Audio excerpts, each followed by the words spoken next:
एक दिन सुबह 4 बजे के लगभग जब एक पति मतलब जागता है, वह अपनी उस सेज पर अपनी पत्नी को अपने हाथ से ढूंढ रहा होता है, तो वो पाता है कि उसकी पत्नी बिस्तर पर नहीं है। वह कुछ समय के लिए इंतजार करता है कि उसकी पत्नी आ जाए। वह अपनी पत्नी को आवाज़ भी लगाता है, लेकिन उसकी पत्नी वहाँ हो तो आए। वह जैसे ही अपनी आंखें मलता है, वहाँ कमरे की लाइट जलाता है, तो वह देखकर दंग रह जाता है। दरअसल वहाँ पर ना तो उसका मोबाइल फ़ोन है, ना ही कोई और चीज़ है, ना ही उसकी पत्नी है, और तो और उसके घर की जो अलमारी वगैरह है, सब कुछ पूरा सामान ऐसे बिखरा पड़ा है। वह घबरा जाता है इस बात को सोचकर। वह जागता है, अपने माँ के कमरे की तरफ जाता है। वह देखता है वहाँ की भी अलमारी खुली हुई है, यानी कि उसको मालूम चल गया कि उसके घर में कोई बड़ी ही लूटपाट की हुई है, लेकिन उसकी पत्नी अनुराधा वहाँ पर मौजूद नहीं है। दोस्तों, बहुत ही ज़्यादा दुखी होता है। वह जैसे तैसे अपने माँ के फ़ोन से फ़ोन करता और ढूंढ रहा होता है कि काश उसको उसकी पत्नी कहीं पर मिल जाए, लेकिन उसकी पत्नी वहाँ से गायब हो चुकी थी। दोस्तों, जब वह पुलिस थाने जाता है और वो अपनी पत्नी की गुमशुदगी की रिपोर्ट लिखाता है और कहता है कि उसकी पत्नी गुम है, लेकिन उसके घर में से बहुत सारा सामान और उसकी पत्नी जा चुकी है, तो वह साफ शब्दों में कहता है कि उसकी पत्नी सारे काम को करके गई है।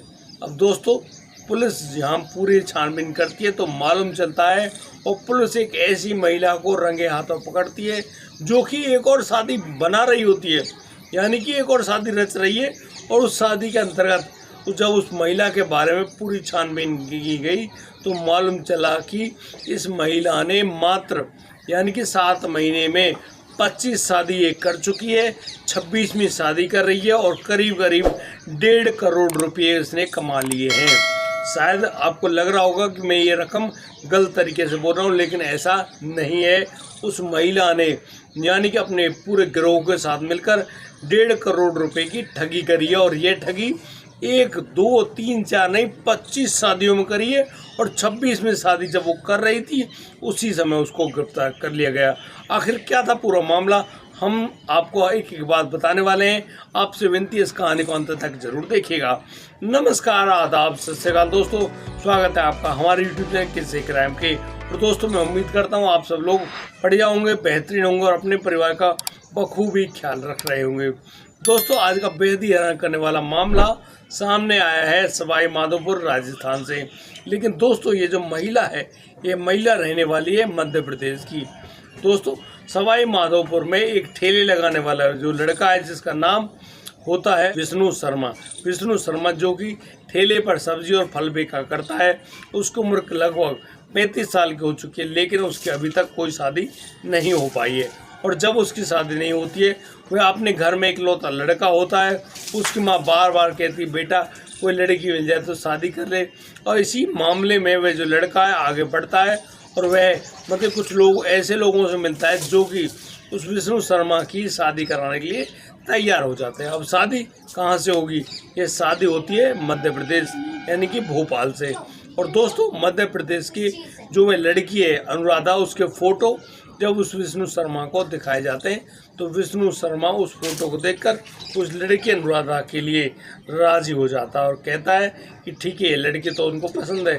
लेकिन वे जो लोग हैं जिन्होंने अनुराधा की फ़ोटो दिखाई थी, जो कि बिचौलिए थे, वो उस विष्णु शर्मा से कहते हैं कि देखो, यदि तुम्हें इस लड़की से शादी करनी है तो आपको 5 लाख रुपए देने होंगे। अब 5 लाख छोटी मोटी रकम थोड़ी। वह जो विष्णु है साफ कहता है कि देखो भाई, 5 लाख रुपए वो नहीं दे सकता। दरअसल इतना बड़ा वो कारोबारी नहीं, ठेला लगाता है, लेकिन इसको कुछ कम कर लो। वो लोग अब पैसों को कम करते हैं। 4 लाख पे आती है कहानी, 3 लाख पे आती है, लेकिन लास्ट में कहानी 2 लाख रुपए पे टिक जाती है। और यहाँ पर वो लोग कहते हैं भैया शादी करनी है तो कर लो, नहीं करनी बिल्कुल मत करो, लेकिन 2 लाख रुपए से 1 पैसा कम नहीं लेंगे। और ये 2 लाख जो रुपए हैं वो इसलिए लिए जा रहे हैं कि उस जो परिवार है जहाँ की जिनकी बेटी वह अनुराधा है, उनके पास पैसा नहीं भाई। तुम यहाँ बारात वगैरह लेके जाओगे, उससे जब शादी करके आओगे तो भाई तुम्हारी शादी में होने वाला खर्चा भी जरूरी है। अब इन बातों को सुनकर वह जो विष्णु है वह राजी हो जाता है और 2 लाख रुपए उन बिचौलियों को सौंपता है। लेकिन वे बिचौलिए साफ मना कर देते कि भैया हमको ये 2 लाख रुपए नहीं चाहिए, पहले आप लोग कोर्ट या तहसील में चलिए, वहाँ पर एग्रीमेंट तैयार होगा। एग्रीमेंट के मुताबिक तुम्हारी शादी अनुराधा के साथ होगी, और इसी शादी होने के एवज में जो खर्चा पानी लगा है उसके एवज में आप लोग हमें 2 लाख रुपए दे रहे हो। अब तो जो विष्णु शर्मा है तहसील में जाकर उसे एफिडेविट में साइन कर देता है, यानी कि अब ये सरकारी जो पेपर है वो भी बन गए कि इसने जो 2 लाख रुपए दिए हैं वो अपनी शादी में खर्च होने वाले पैसे दिए हैं, यानी कि किसी और को पैसे नहीं दिए। लेकिन अब यहाँ जब उस लड़की की शादी भी होती है, शादी करने के बाद अनुराधा इसकी पत्नी बनकर इसके घर भी आती है, और फिर दोस्तों वही सब भी होता है जो एक पति पत्नी के बीच में हो रहा है, यानी कि सुहागरात भी मनी। लेकिन वह जो अनुराधा है उसने अपने जो क्रियाकलाप है उनसे उस ससुरालजनों के हर किसी का दिल जीत लिया, यानी कि बड़े ही ढंग से अपनी जो सास है उसके पैर दबाना, उसकी बड़े अच्छे ढंग से सेवा करना, हर किसी को खुश करना, बड़ा अच्छा खाना बनाना, यानी कि एक सुंदर सी जो पत्नी होती है उसको सारे काम, यानी कि सबसे हंस हंस कर बात करना। और यहाँ पर बड़े ही तरीके से वह रह रही होती है, 1 नहीं 2 नहीं और 3 दिन, यानी कि जब उस अनुराधा को वहाँ उस ससुराल में रहते रहते 3 दिन होने लगते हैं। अब तो यहाँ पर वह अनुराधा उस शाम को सभी को ढंग से खाना खिलाती भी है और फिर अपने हाथों से जो दूध की ठंडाई बनाती है, और दोस्तों इसी दूध में वह उस पदार्थ को डालती है जिसमें थोड़ा सा नशा हो जाए, यानी कि नशीली दवा। और दोस्तों उसके बाद जिन जिन लोगों ने उस ठंडाई को पिया, सभी लोग यानी कि बहुत जल्दी बिस्तर पर सोने के लिए जाने लगे, क्योंकि उनको नींद आ रही होती है, वो बासी ले रहे होते हैं और सभी लोग सोने के लिए जल्दी से वहाँ पर पहुँच जाते हैं। लेकिन जैसे वो लोग सब सो गए, सब गहरी नींद में थे, और इसी दौरान जो अनुराधा है, अनुराधा अपना खेल कर जाती है। खेल क्या मतलब पूरे घर को लूट कर ले जाती है, यानी कि पहले तो वो 2 लाख रुपए गए और बाद में वो जो सामान था, चीज़ जेवरात वगैरह जो कुछ भी गहने वगैरह थे सब कुछ वहाँ से जा चुका था। इस पूरी प्रक्रिया को अंजाम देने के लिए अब वो जो अनुराधा है वो अकेली नहीं, उसकी गिरोह के और सदस्य आते हैं और उस महिला यानी कि अनुराधा को वहाँ से ले लिया जाता है। अब दोस्तों पुलिस के सामने जब ये पूरी रिपोर्ट पहुंचती है तो पुलिस अब इसमें कार्रवाई करती है। अब तो पुलिस के पास जैसे ही पूरी जानकारी पहुंचती है, पुलिस उस महिला को ढूंढने का पूरा प्रयास करती है, लेकिन उस महिला का जो नंबर था वह भी स्विच ऑफ मिलता है। अब सारी कहानी हो गई, लेकिन वह जो विष्णु है उन बिचौलियों को ढूंढ लेता है। अब जैसे उन बिचौलियों से बात की जाती है, यहाँ पर पुलिस एक नया गेम बनाती है। वह एक पुलिसकर्मी को यानी कि ऐसा व्यक्ति बनाती है जिसकी शादी नहीं हो रही है, और वो एक ग्राहक के रूप में उन बिचौलियों के पास जाता है और उनसे बात करता है कि उनको शादी करनी है, उनकी शादी नहीं हो पा रही है। अब तो वो जो बिचौलियाँ हैं उन लड़की यानी कि अनुराधा की फ़ोटो दिखाते हैं। अब दोस्तों अब वो लोग पुलिस समझ जाती है भैया ये तो वही अनुराधा जो कि उस घर से पैसे लेकर भागी है। अब यहाँ पर जब उससे शादी वादी की सारी बात हो जाती है, पैसे भी तय हो जाते हैं, और यहाँ पर पुलिस को यह भी मालूम चलता है कि उस अनुराधा की किसी और शख्स से शादी भी होने वाली है। अब तो जो पुलिस है वह उस महिला यानी कि अनुराधा को धरपकड़ करने के लिए आगे बढ़ती है और एक मकान में से उस महिला को मध्य प्रदेश से गिरफ्तार कर लिया जाता है। तो महिला जो कि अपने घर में अपनी बारात आने का इंतजार कर रही होती है। 1 जून को उसको शादी होनी थी और 1 जून के लिए वह अपनी तैयारियों में जुटी हुई थी पूरे अच्छी प्लानिंग के साथ। यहाँ 1 जून तक उसकी एक शादी और हो जानी थी। अब तो वह जो महिला है बड़े ही ढंग से सजी समरी वहाँ उस घर में बैठी है।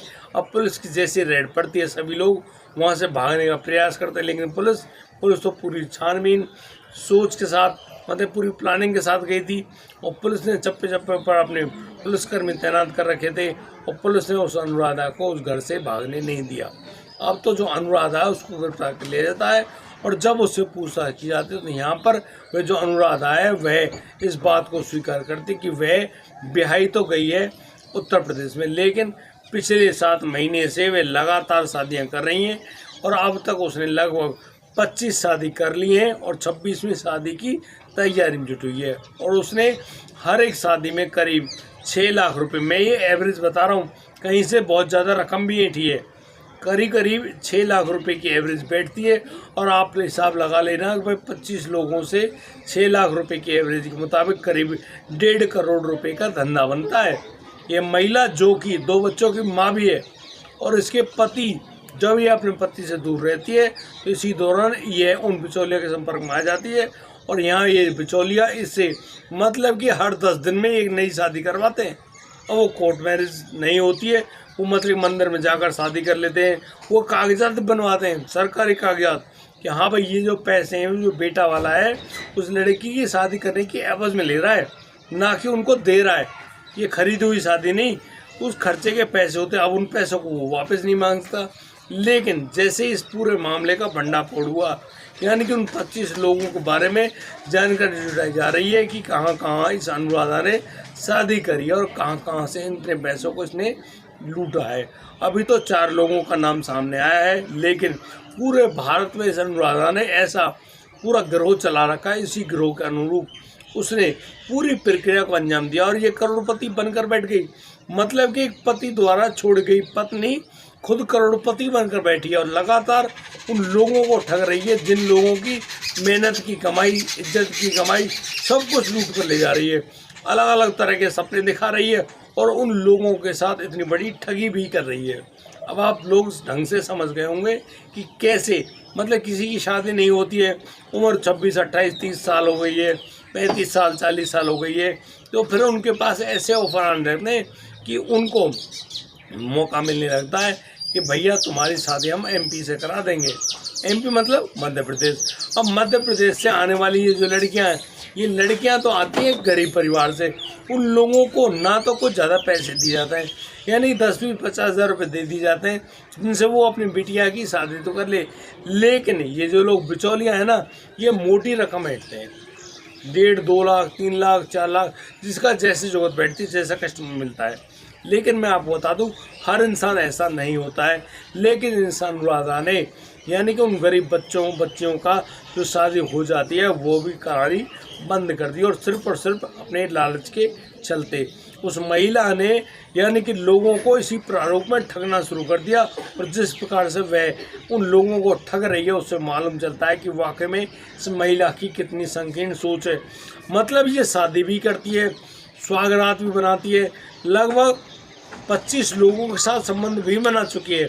और भाई ना जाने जिन लोगों को, ये तो वो स्वीकार कर रही है, और भी तो हो सकते हैं, उन लोगों के साथ संबंध बनाती है और पूरी प्रक्रिया में जुटी हुई है। वो दवाई भी इस्तेमाल करती होगी, और तो और मतलब एक मोबाइल फ़ोन भी इस्तेमाल करती है, और उस मोबाइल फ़ोन को अपने पास ऐसे छुपा कर रखती है जिसको वो महसूस नहीं होने देती भाई यह फ़ोन उस लड़की का है।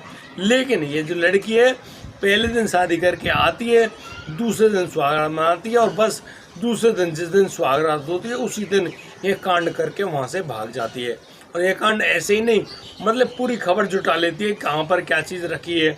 अब नई बहू को तो सब चीज़ें दिखा दी जाती हैं, और किसी को ना दिखाया जाए तो वो अपनी सास के खिलाफ हो जाए। भाई सभी का अपना अपना मैटर है, सब अपने तरीके से सोचते हैं। इसी प्रकार से पूरी प्रक्रिया को अंजाम देने वाली अनुराधा को गिरफ्तार कर लिया गया। भैया रंडुआ लोगों,